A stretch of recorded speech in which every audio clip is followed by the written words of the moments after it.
आज हम भजन संहिता के 35वें भजन का अध्ययन करेंगे। शत्रुओं से छुटकारे के लिए प्रार्थना। दाऊद का भजन। हे यहोवा, जो मेरे साथ मुकदमा लड़ते हैं उनके साथ तू भी मुकदमा लड़। जो मुझसे युद्ध करते हैं उनसे तू युद्ध कर। ढाल और भाला लेकर मेरी सहायता करने को खड़ा हो। बर्छी को खींच और मेरा पीछा करने वालों के सामने आकर उनको रोक और मुझसे कह कि मैं तेरा उद्धार हूँ। जो मेरे प्राण के ग्राहक है वे लज्जित और निरादर हो। जो मेरी हानि की कल्पना करते हैं वे पीछे हटाए जाए और उनका मुंह काला हो। वे वायु से उड़ जाने वाली भूसी के समान हो और यहोवा का दूत उन्हें हाँकता जाए। उनका मार्ग अंधियारा और फिसलन भरा हो और यहोवा का दूत उनको खदेड़ता जाए। क्योंकि अकारण उन्होंने मेरे लिए अपना जाल गड्ढे में बिछाया, अकारण ही उन्होंने मेरे प्राण लेने के लिए गड्ढा खोदा है।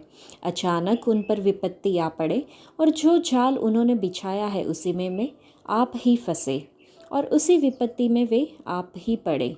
परंतु मैं यहोवा के कारण अपने मन में मगन होऊंगा, मैं उसके किए हुए उद्धार से हर्षित होऊंगा। मेरी हड्डी हड्डी कहेगी, हे यहोवा, तेरे तुल्य कौन है जो दिन को बड़े बड़े बलवंतों से बचाता है और लुटेरों से दीन दरिद्र लोगों की रक्षा करता है। झूठे साक्षी खड़े होते हैं और जो बात मैं नहीं जानता वही मुझसे पूछते हैं। वे मुझसे भलाई के बदले बुराई करते हैं, यहाँ तक कि मेरा प्राण ऊब जाता है। जब वे रोगी थे तब तो मैं टाट पहने रहा और उपवास कर करके दुख उठाता रहा और मेरी प्रार्थना का फल मेरी गोद में लौट आया। मैं ऐसी भावना रखता था कि मानो वे मेरे संगी या भाई है। जैसा कोई माता के लिए विलाप करता हो वैसा ही मैंने शोक का पहरावा पहने हुए सिर झुकाकर शोक किया। परंतु जब मैं लंगड़ाने लगा तब वे लोग आनंदित होकर इकट्ठे हुए। नीच लोग और जिन्हें मैं जानता भी न था वे मेरे विरुद्ध इकट्ठे हुए। वे मुझे लगातार फाड़ते रहे, उन पाखंडी भांडों के समान जो पेट के लिए उपहास करते हैं। वे भी मुझ पर दांत पीसते हैं। हे प्रभु, तू कब तक देखता रहेगा?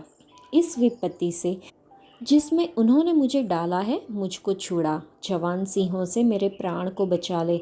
मैं बड़ी सभा में तेरा धन्यवाद करूँगा, बहुतेरे लोगों के बीच में तेरी स्तुति करूँगा। मेरे झूठ बोलने वाले शत्रु मेरे विरुद्ध आनंद न करने पाए। जो अकारण मेरे बैरी है वे आपस में नैन से सेन न करने पाए, क्योंकि वे मेल की बातें नहीं बोलते। परंतु देश में जो शांतिपूर्वक रहते हैं उनके विरुद्ध छल की कल्पनाएं करते हैं। उन्होंने मेरे विरुद्ध मुंह पसार के कहा, आहा आहा, हमने अपनी आँखों से देखा है। हे यहोवा, तूने तो देखा है, चुप न रह। हे प्रभु, मुझसे दूर न रह। उठ, मेरे न्याय के लिए झाग। हे मेरे परमेश्वर, हे मेरे प्रभु, मेरा मुकदमा निपटाने के लिए आ। हे मेरे परमेश्वर यहोवा, तू अपने धर्म के अनुसार मेरा न्याय चुका और उन्हें मेरे विरुद्ध आनंद करने न दे। वे मन में न कहने पाए, आहा, हमारी तो इच्छा पूरी हुई। वे यह न कहे, हम उसे निगल गए हैं। जो मेरी हानि से आनंदित होते हैं उनके मुंह लज्जा के मारे एक साथ काले हो। जो मेरे विरुद्ध बड़ाई मारते हैं वे लज्जा और अनादर से ढप जाए। जो मेरे धर्म से प्रसन्न रहते हैं वे जय जयकार और आनंद करे और निरंतर कहते रहे, यहोवा की बड़ाई हो। जो अपने दास के कुशल से प्रसन्न होता है, तब मेरे मुंह से तेरे धर्म की चर्चा होगी और दिन भर तेरी स्तुति निकलेगी। इस भजन में हमने देखा कि दाऊद कहता है, मेरी सब हड्डियां कहेगी, हे यहोवा, तेरे तुल्य कौन है। इसका मतलब यह है कि दाऊद यहोवा को बहुत ही गहराई से जानता था। उसकी हड्डियां कहेगी, हे प्रभु परमेश्वर, तेरे तुल्य कौन है। हड्डियां क्या करने को कहेगी? वे दीनों और दरिद्रों को उन लोगों से बचाएंगे जो बहुत ताकतवर है। वे हमें जो उत्पीड़ित और दीन है हमारे शत्रुओं से और हमारे विरोधी शैतान से बचाएंगे।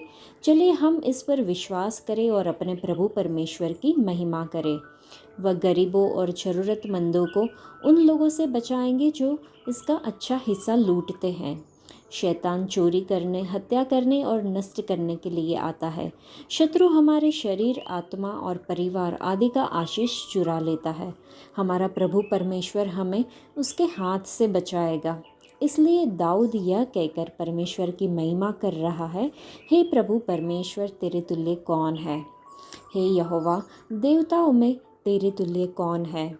जब मूसा और इस्राएलियों ने लाल समुद्र पार किया और परमेश्वर की महिमा की, तब उन्होंने इस प्रकार गाया, जो कि हम निर्गमन के 15वें अध्याय में देख सकते हैं। तो उन्होंने इस तरह क्यों गाया? वह महिमामय है, पवित्रता में महान है, पवित्रता में उसकी तुल्य कोई नहीं है। तो चलिए हम उनके बच्चों के रूप में अपना जीवन उनकी पवित्रता के लिए समर्पित करें। वे प्रशंसा के लिए बेताब रहते हैं, मतलब वे प्रशंसा के पात्र हैं। हमें हर दिन हर समय उनकी स्तुति करनी चाहिए और उनकी महिमा करनी चाहिए। वे चमत्कार करते हैं, न केवल हमारे पिताओं के जीवन में, लेकिन हमारे जीवन में भी उन्होंने अनगिनत चमत्कार किए हैं। तो चलिए हम उनकी अनगिनत बार तारीफ भी करें। हम भी गाएं, हे प्रभु परमेश्वर, तेरे तुल्य कौन है, तुम्हारे समान देवता कौन है। परमेश्वर जो पापों को क्षमा करते हैं और अपराधों को भी क्षमा करते हैं। यीशु मसीह एकमात्र परमेश्वर है जो हमारे पापों को क्षमा करते हैं। हमारे परमेश्वर के समान कोई नहीं है, जिसने हमसे इतना प्रेम किया कि उन्होंने सारे संसार के पापों की क्षमा के लिए अपने एकलौते पुत्र को बलिदान के रूप में दे दिया। अतः हमारे परमेश्वर के समान कोई अन्य परमेश्वर नहीं है। चलिए हम अपने प्यारे उद्धारकर्ता को उनके अतुलनीय प्रेम के लिए धन्यवाद दें।